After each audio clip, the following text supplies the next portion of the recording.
Assalamualaikum warahmatullahi wabarakatuh. Perkenalkan, nama saya Fiani Ramadana, NIM F1E119124 dari R002.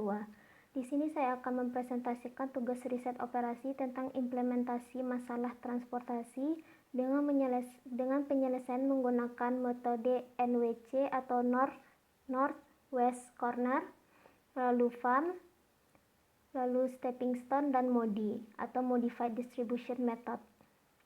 Berikut permasalahan transportasinya, yaitu disebutkan bahwa kereta api Indonesia memiliki 3 pilihan kereta untuk membantu masyarakat yang ingin mudik pada saat libur besar. 3 pilihan kereta itu adalah kereta A, B, dan C dengan tujuan 1 ke 2 melalui 3. Kapasitas masing-masing kereta tersebut adalah 250, 380, dan 230. Dengan kebutuhan atau permintaan tiket sebesar 125, 415, dan 360. Berikut adalah biaya transportasi per unitnya. Lalu pada tabel selanjutnya kita masukkan kapasitas dan permintaan sesuai yang tertera pada soal. Seperti ini tabel yang sudah ada kapasitas dan permintaannya. Pertama-tama kita jumlahkan seluruh kapasitas yang hasilnya adalah 900, lalu kita jumlahkan juga seluruh permintaan yang hasilnya adalah 900 juga. Karena jumlah permintaan sama dengan jumlah kapasitas, maka kita memiliki transportasi yang setimbang, sehingga kita tidak perlu menambahkan kolom atau baris dummy. Pertama, kita akan menyelesaikan dengan metode NWC atau North West Corner dengan menggunakan tabel sebelumnya. Langkah pertama, kita akan mengisi nilai X1, X11, X12 sampai dengan X33 yang ada di dalam tabel tersebut. Kotak pertama yang harus diisi adalah kotak yang berada di pojok kiri atas, yaitu kotak yang mempunyai biaya transportasi 4. Untuk mengisi, kita lihat kapasitas dan permintaan untuk kotak tersebut. Kapasitasnya yaitu 250, sedangkan permintaannya 125. Maka kita harus isi dengan nilai yang terkecil, yaitu 125. Jika kita isi dengan 250, maka nilainya tidak sesuai dengan permintaan yang batasnya hanya 125. Jadi kita isi kotak ini dengan 125. Karena kolom 1 ini nilai 125-nya sudah dipakai semua oleh kotak pertama yang kita isi tadi, maka untuk kotak yang di bawahnya nilainya kosong atau bisa kita kasih dengan tanda silang. Lalu untuk mengisi kotak selanjutnya, kita akan pindah ke kotak bawah atau ke kanan. Kita tidak bisa pindah ke kotak bawah karena kotak tersebut sudah tidak bisa diisi lagi. Jadi kita akan pindah ke kotak sebelah kanan, yaitu kotak yang mempunyai biaya transportasi 2. Untuk mengisi kotak ini, kita lihat kembali kapasitas dan permintaannya, yaitu kapasitasnya 250 dan permintaannya 415. Jika kita isi dengan 415, maka akan melebihi dari kapasitasnya. Jadi kita akan mengisi dengan 250. Tapi karena kotak pertama sudah mengambil sebanyak 125, maka sisanya adalah 165. Sehingga kotak yang kedua ini kita isi dengan 165. Jika kita lihat ke permintaan, 165 tersebut tidak melebihi batas permintaan dan tidak melebihi batas kapasitasnya. Karena 125 ditambah dengan 165 hasilnya adalah 250 dan batas kapasitas baris A adalah 250 juga. Maka untuk kotak di sebelahnya bernilai kosong atau bisa kita kasih dengan tanda silang. Lalu untuk kotak selanjutnya yang akan diisi adalah kotak di bawah kotak kedua yang kita isi tadi. Karena kita tidak bisa pindah ke kotak sebelah kanan karena kotak tersebut sudah tidak bisa diisi lagi. Untuk mengisi kotak ini, kita lihat kembali kapasitas dan permintaannya, yaitu kapasitasnya 380 dan permintaannya 415. Jika kita isi dengan 380, maka jika kita jumlahkan 165 dengan 380, hasilnya akan melebihi batas permintaannya. Maka solusinya adalah dengan melihat permintaannya, yaitu 415. Karena permintaannya sudah diambil 165 untuk kotak kedua tadi, maka sisanya adalah 250. Sehingga jika kita isi dengan 250, maka tidak melebihi batas permintaan dan juga tidak melebihi batas kapasitasnya.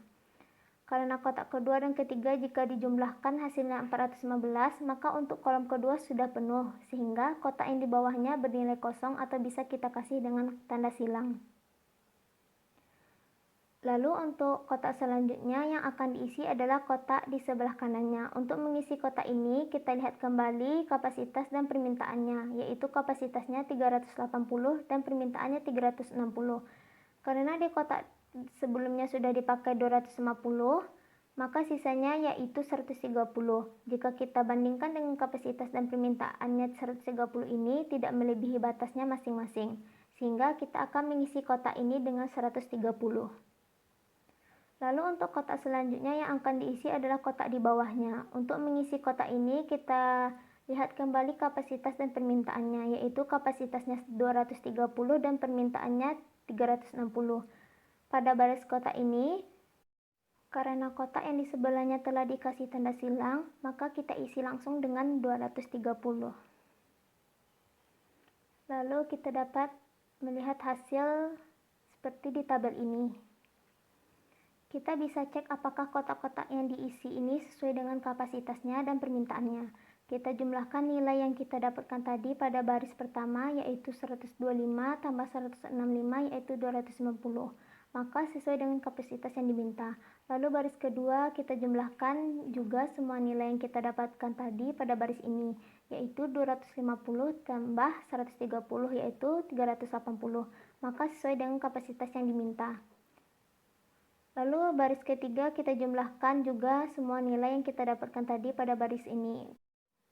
Karena kotak yang terisi pada baris ketiga ini cuma satu kotak, maka sudah pasti sesuai dengan kapasitas yang diminta.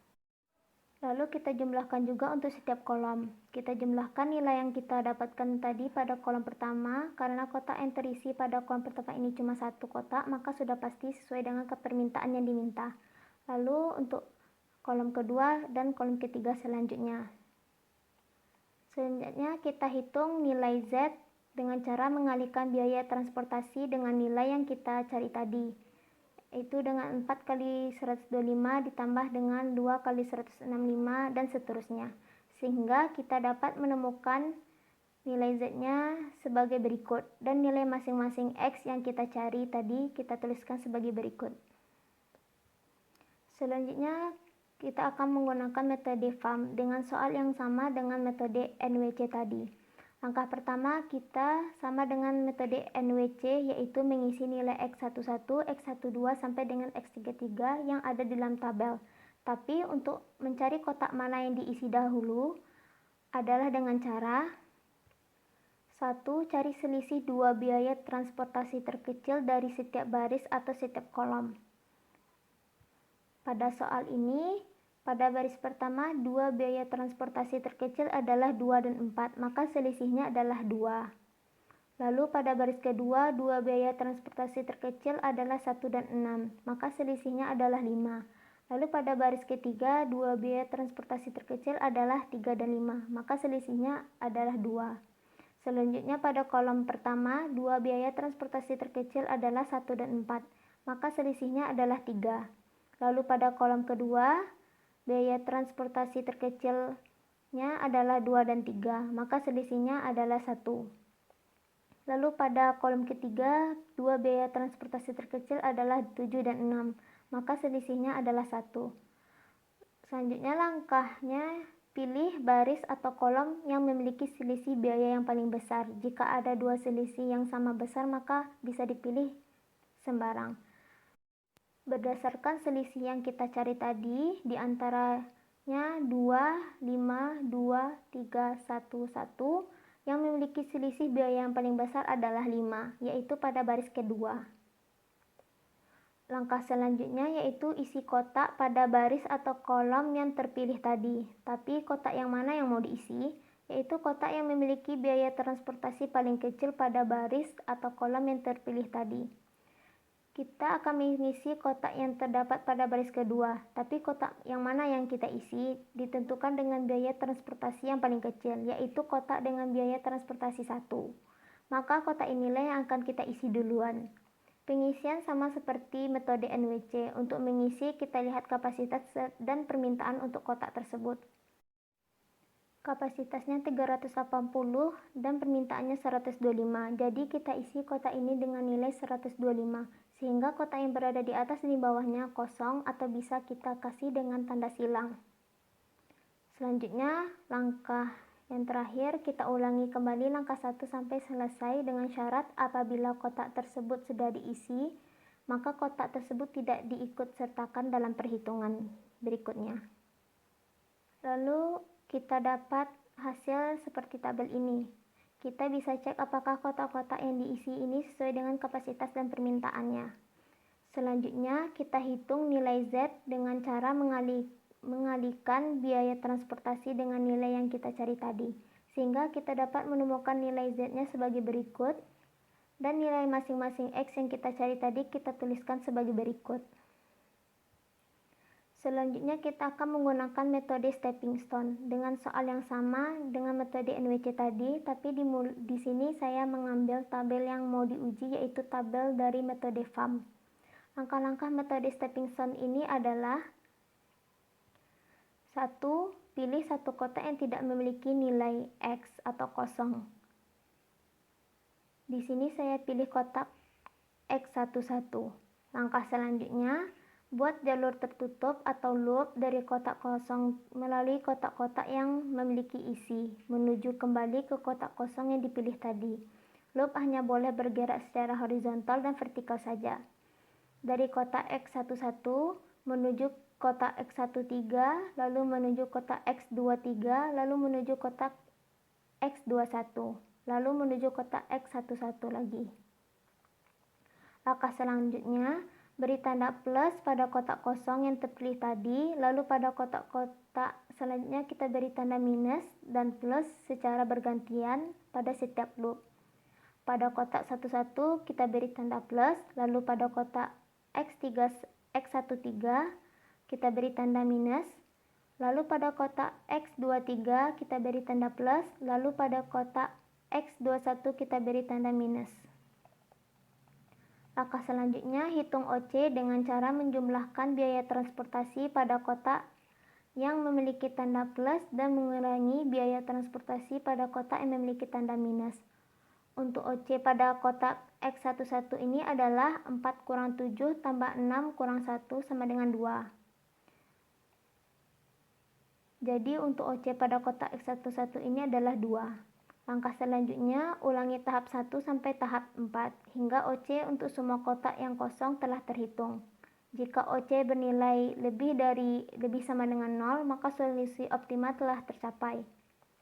Tapi jika ada OC yang bernilai kecil dari 0, maka harus dilakukan program perbaikan. Lalu kita dapat hasil seperti tabel ini. Dapat kita lihat bahwa OC pada kotak-kotak kosong tadi semuanya memiliki OC bernilai lebih dari 0, maka kita tidak perlu melakukan program perbaikan. Selanjutnya kita hitung nilai Z dengan cara mengalihkan biaya transportasi dengan nilai yang kita cari tadi, sehingga kita dapat menemukan nilai Z-nya sebagai berikut dan nilai masing-masing X yang kita cari tadi kita tuliskan sebagai berikut. Selanjutnya kita akan menggunakan metode MODI dengan soal yang sama dengan metode NWC tadi, tapi di sini saya mengambil tabel yang mau diuji, yaitu tabel dari metode FAM. Langkah-langkah metode MODI ini adalah tentukan bilangan baris dan bilangan kolom untuk setiap kotak yang terisi yang memenuhi hubungan, yaitu memiliki rumus CIJ sama dengan BI tambah KJ. C adalah biaya transportasi, sedangkan I dan J adalah bilangan baris KI dan bilangan kolom KJ. Setelah semua persamaan dari kotak-kotak yang terisi telah tertulis, tetapkan B1 sama dengan 0. Kemudian cari semua nilai BI dan KJ untuk semua kotak terisi. Langkah selanjutnya, menghitung OC setiap kotak kosong dengan rumus OC/IJ sama dengan CIJ kurang dalam kurung BI tambah KJ tutup kurung. Langkah selanjutnya, jika OC bernilai lebih sama dengan 0, maka solusi optimal telah tercapai. Tapi jika ada OC yang bernilai kecil dari 0, maka harus dilakukan program perbaikan. Pada langkah pertama pada metode modi ini, di sini kita mulai pada kotak X12, lalu kita lakukan perhitungan dengan mengisi persamaan sesuai dengan nilai masing-masing. Untuk persamaannya yaitu C12 sama dengan B1 tambah K2. Jadi 2 sama dengan 0 tambah K2, sehingga kita mendapatkan nilai K2 yaitu 2. Lalu kotak selanjutnya X13, untuk persamaannya yaitu C13 sama dengan B1 tambah K3, jadi 7 sama dengan 0 tambah K3, sehingga kita mendapatkan nilai K3 nya yaitu 7. Selanjutnya cari sampai semua kotak yang terisi dicari. Berikut kita dapat hasil bilangan baris dan bilangan kolom seperti di tabel ini. Bilangan baris dan bilangan kolom yang kita cari tadi kita masukkan ke dalam tabel seperti ini. Selanjutnya kita melakukan penghitungan OC yang hasilnya dapat kita lihat pada tabel ini. Selanjutnya kita hitung nilai Z dengan cara mengalihkan biaya transportasi dengan nilai yang kita cari tadi, sehingga kita dapat menemukan nilai Z-nya sebagai berikut, dan nilai masing-masing X yang kita cari tadi kita tuliskan sebagai berikut. Sekian dari penjelasan video presentasi saya. Jika ada kata yang salah dalam pengucapan, saya minta maaf. Wassalamualaikum warahmatullahi wabarakatuh.